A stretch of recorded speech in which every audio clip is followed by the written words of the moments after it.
Buenas, bienvenidos a otra clase virtual. Espero que estén bien, que hayan pasado un gran día del niño. A pesar de que ya están bastante más grandes, siguen siendo niños. Y bueno, quería agradecerles por todos los trabajos que recibí. La verdad que estuvieron muy buenos. Y vamos a aclarar algunas dudas que capaz fui encontrando que aparecían. Tenemos, ahí les comparto el trabajo. Ahí estamos. Este trabajo, que era el de la clase 9, que era una síntesis de todo lo que veníamos charlando, ¿sí? En el punto 1, la del calendario litúrgico, la verdad que no encontré ninguna dificultad muy grande. Supieron señalar qué tiempo litúrgico estamos, cuál es el próximo tiempo litúrgico, el color y demás. En el segundo punto encontré algunas dudas sobre cómo relacionar esto. Bueno, lo primero que hay que decir es que la Semana Santa y la Pascua van unidas, ¿sí? La Semana Santa es toda esa semana de preparación hacia la Pascua, donde vemos que Jesús empieza con la última cena, el Domingo de Ramos, perdón, empieza entrando en Jerusalén, después continúa con la última cena y hace todo su camino por el Calvario hacia la Pascua. Y entonces ahí vemos resumida esta Semana Santa que nosotros ya estuvimos trabajando. Y por último, ¿cómo se relaciona con Pentecostés? Bueno, en la Pascua, ¿sí? Jesús les dice a sus discípulos que él iba a volver y que él no se iba para siempre. Él resucita, está 40 días con ellos, explicándoles el Evangelio. Y por último, cuando asciende a los cielos, dice, yo ahora me voy, pero les voy a enviar a alguien más, ¿sí? Y por eso el día de Pentecostés, esa promesa de Jesús, se cumple, donde Jesús envía al Espíritu Santo, ¿sí? Para que nos fortalezca, y como vemos el día de Pentecostés, que también ya lo trabajamos, los discípulos que tenían miedo, que no sabían qué hacer, toman ese valor y pueden salir a predicar a Dios. ¿Sí? Muy bien. Y la duda de cómo estos tres se relacionan para hacer un camino de salvación, ¿no? Y sobre todo crear la iglesia.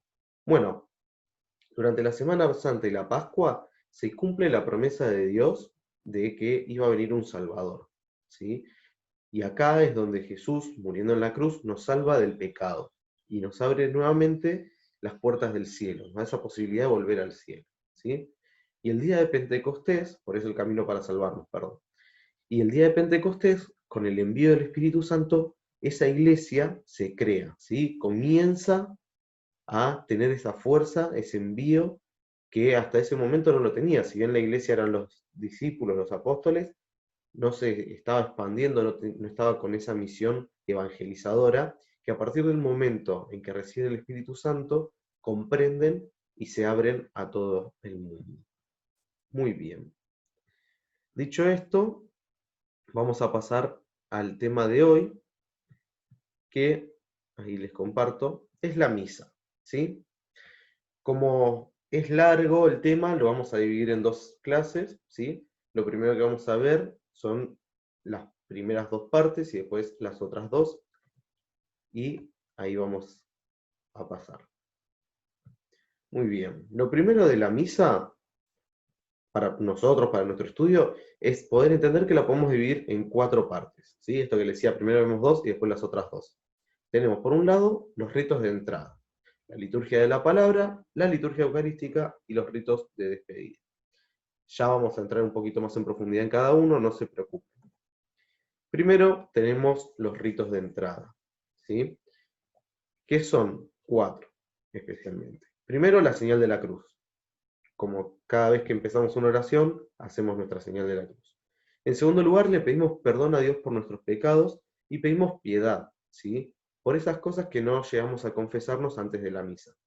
En tercer lugar, cantamos el Gloria, este canto de alabanza a Dios, ¿sí? Es un canto de festejo porque vamos a encontrarnos con Él en la misa. Y en cuarto lugar, la oración colecta. Que esta oración colecta junta todos los pedidos de la comunidad, dice por quiénes vamos a estar rezando, tiene que ver muchas veces con alguna festividad que se esté celebrando y demás. Y después tenemos la liturgia de la palabra, ¿sí? Que es la segunda que vamos a estar viendo hoy. Tenemos varias cosas. Por un lado, las lecturas, ¿sí? Tenemos la primera lectura, el Salmo, la segunda lectura y el Evangelio. Esas son las cuatro lecturas que hay. Además, se le incluye la aleluya, la homilía, el credo y la oración de los fieles, ¿sí? Como vemos acá en la pantalla, la primera lectura y el salmo son siempre del Antiguo Testamento. De hecho, si ven en la Biblia, hay un libro entero que se llama Salmos. Siempre de ahí sale el salmo que se canta. Muy bien. Después, la segunda lectura, por lo general, es de los Hechos de los Apóstoles o las cartas, ¿sí? Que esto está después de los 4 evangelios. Esto estaría bueno si lo pueden ir chusmeando con una Biblia, les va a ayudar a entender un poco el orden. Después viene el Aleluya, que es una canción también de alabanza a Dios, ¿sí? Es una canción de alegría y que nos prepara a nosotros para poder escuchar el Evangelio. El Evangelio, como ahí bien dice, es del Nuevo Testamento, ¿sí? Y en esta parte del Nuevo Testamento justamente es de las cosas que Jesús nos fue diciendo durante su vida en la tierra, ¿sí? Se van a escuchar algunas parábolas, enseñanzas, milagros que hizo Jesús acá. Es importante saber también que el Evangelio es la palabra de Dios que nos quiere hablar a nosotros, ¿sí? Si bien en todas las lecturas Dios algo nos va diciendo, acá en este momento escuchamos específicamente algo de Jesús, que era Dios, ¿sí? Y después sigue la homilía, que es una breve explicación que hace el sacerdote sobre todo lo que escuchamos, porque muchas veces el lenguaje hay que ver qué es lo que quiso decir y también entender qué cosas nos quiere decir a nosotros hoy en día, ¿sí? Y con eso el sacerdote nos va explicando. Después se reza el credo, que es una oración que se hizo hace mucho tiempo, después de un concilio, donde se ve todas las cosas en las que creemos los cristianos, ¿sí? Ahí ya vamos a ver un poquito más en el credo, porque en la tarea les voy a dejar para que busquen una cosa. Y por último, la oración de los fieles, ¿sí? Esta oración de los fieles tiene un orden ya armado, en el cual se propone rezar de cierta forma, ¿sí? Se reza primero por toda la Iglesia Universal, el Papa, los obispos, todos los creyentes. Se reza por los gobernantes de cada país para que los puedan guiar en el plan de Dios. Se reza por los enfermos. Bueno, en este tiempo de pandemia, de COVID, podemos tener un montón de personas por las cuales rezar. Y por último, se reza por las intenciones propias de la comunidad. Es decir, nosotros vamos a la iglesia del cole en esta última parte y se va a rezar por el colegio, por algún pedido especial del sacerdote, por algún pedido especial de la gente que va a esa misa y demás. Y por último, en este PowerPoint vamos a tener la liturgia eucarística y los ritos de despedida, que como les decía, acá se pone todavía más interesante y como es largo, lo vamos a dejar para el encuentro que viene. Ahí voy a dejar de compartir esta pantalla y les voy a compartir el trabajo que les voy a estar enviando. Bueno, como siempre, arriba aparece el escudo del cole, la materia, mi nombre. Si ustedes pueden poner su nombre ahí, buenísimo. Me ayuda mucho en la hora de corregir. Y acá les dejo en Facebook, ¿sí? Encontré la película El Gran Milagro. Me costó encontrarla en otro lado. Si alguien la puede conseguir por otro lado, no hay problema.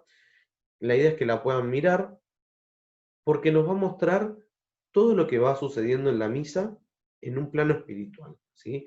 ¿Qué es lo que pasa con nuestra alma? ¿Qué es lo que pasa con nuestro ángel de la guarda? ¿Qué es lo que pasa con Dios? ¿Qué hace cada persona que está en la misa? ¿Cómo actúa?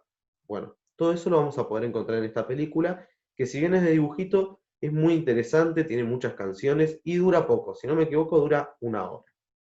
Es un link de Facebook que está público, podés entrar, ves la película y no pasa nada. Y les dejo estas 6 preguntas, ¿sí? ¿Cuál es la importancia de la misa para los cristianos? Es decir, ¿qué importancia tiene la misa? ¿Por qué vamos a misa? ¿Para qué? ¿Qué queremos hacer con la misa? ¿Qué día se celebra la misa?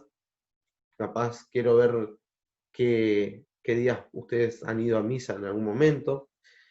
¿En cuáles 4 grupos podemos dividir los ritos de la misa? Que era lo que decíamos al principio del PowerPoint. ¿En qué misa se lee la segunda lectura? Estén atentos porque no en todas las misas se lee la segunda lectura.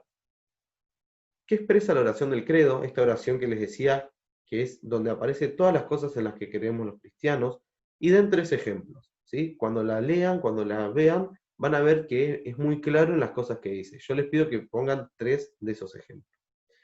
Y por último, como siempre me gusta ponerles algo de reflexión personal, les mando para que lean el Evangelio diario, ¿sí? Y escriban, el día que ustedes lo hagan, qué cosa me quiere decir Dios, ¿sí? Con este Evangelio.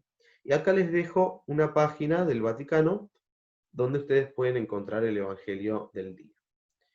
Muy bien, esto es todo por hoy. Espero que anden bien, que sigan bien. Ya nos estaremos encontrando en otros medios, ya van a tener noticias y nos veremos el próximo encuentro virtual y cualquier duda saben que me pueden ir escribiendo. Nos vemos.